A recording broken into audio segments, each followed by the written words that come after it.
నవీన్, ఈ గంటన్నరకు పైగా సాగుతున్న ఈ విచారణకి సంబంధించి కీలక అంశాలు ఏమైనా బయటకు వచ్చాయంటారా?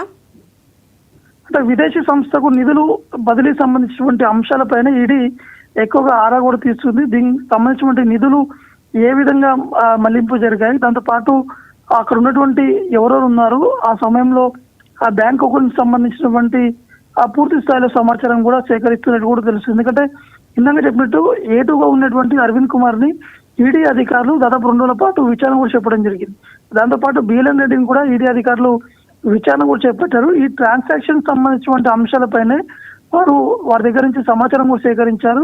ఇప్పుడు కేటీఆర్ ఇచ్చేటువంటి సమాచారం ఆధారంగానే ఈ కేసు అనేది చాలా కీలకంగా ఉండేటువంటి అవకాశాలు కూడా ఉన్నట్టు కూడా తెలుస్తుంది. ఎందుకంటే ఈడీ అనేది ఎన్ఫోర్స్మెంట్ డిపార్ట్మెంట్, ఇది మనీ లాండరింగ్ సంబంధించినటువంటి అంశాలు, ఫెమా ఉల్లంఘన సంబంధించినటువంటి అంశాలు కాబట్టి చాలా చాలా అంటే సమయం తీసుకొని మరి వారి దగ్గర నుంచి సమాచారం కూడా సేకరించేటువంటి అవకాశాలు కనిపిస్తున్నాయి.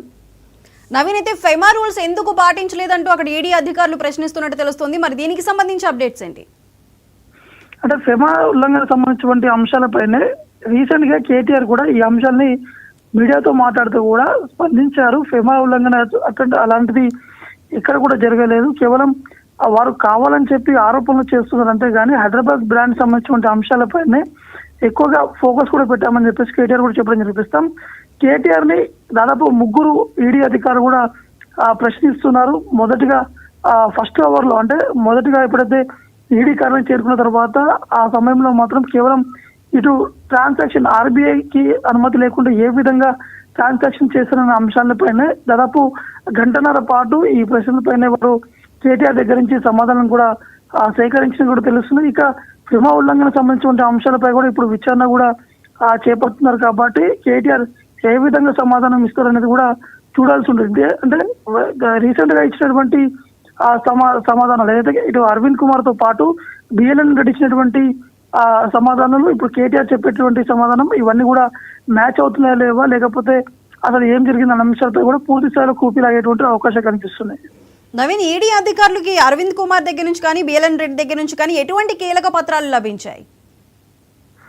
రీసెంట్ గా జరిగినటువంటి విచారణలో మాత్రం ఈడీ అధికారులు రీసెంట్ గా అంటే ఎప్పుడైతే కేటీఆర్ కి నోటీస్ ఇచ్చినటువంటి సమయంలోనే ఇటు ఫెమా ఉల్లంఘన సంబంధించినటువంటి మనీ లాండరింగ్ సంబంధించినటువంటి అంశాలపైనే వారు చాలా వరకు సేకరించారు. అప్పుడు కేటీఆర్ ఇచ్చినటువంటి ఆదేశాలతోటే మేము ముందుకి ప్రొసీడ్ అయ్యాము, ఈ అకౌంట్స్ ట్రాన్సాక్షన్ అనేది కూడా చేపట్టామని చెప్పేసి కూడా ఇద్దరు అధికారులు, ఇటు ఐఎస్ అరవింద్ కుమార్ తో పాటు ఇటు కమిషనర్ బిఎల్ఎన్ రెడ్డి కూడా ఈడీ అధికారులకి తమ వివరణ కూడా ఇవ్వడం జరిగింది. అంటే ఏది చేసినా కూడా మా సొంత సులభ కోసం చేయలేదు, ఇది వారు మంత్రిగా ఉన్నటువంటి సమయం కావచ్చు, వారు ఇచ్చినటువంటి హయ్యర్ ఆఫీసర్ కాబట్టి వారు ఇచ్చినటువంటి ఆదేశాలతోటే మేము ఈ విధంగా ముందుకు వెళ్ళామని చెప్పేసి కూడా అరవింద్ కుమార్ కూడా చెప్పడం జరిగింది. అంటే ఆ సమయంలో కేటీఆర్ మంత్రిగా ఉన్నారు, వారు ఈ ఫార్ములాకి సంబంధించిన అంశాలపైనే ఎక్కువగా ఫోకస్ కూడా పెట్టడం జరిగింది. ఈ నేపథ్యంలోనే మేము ఆ విధంగానే ప్రాసెస్ కూడా చేపట్టామని చెప్పేసి కూడా అరవింద్ కుమార్ చెప్పడం జరిగింది. అదేవిధంగా బిఎల్ఎన్ రెడ్డి కూడా ఇదే అంశాన్ని కూడా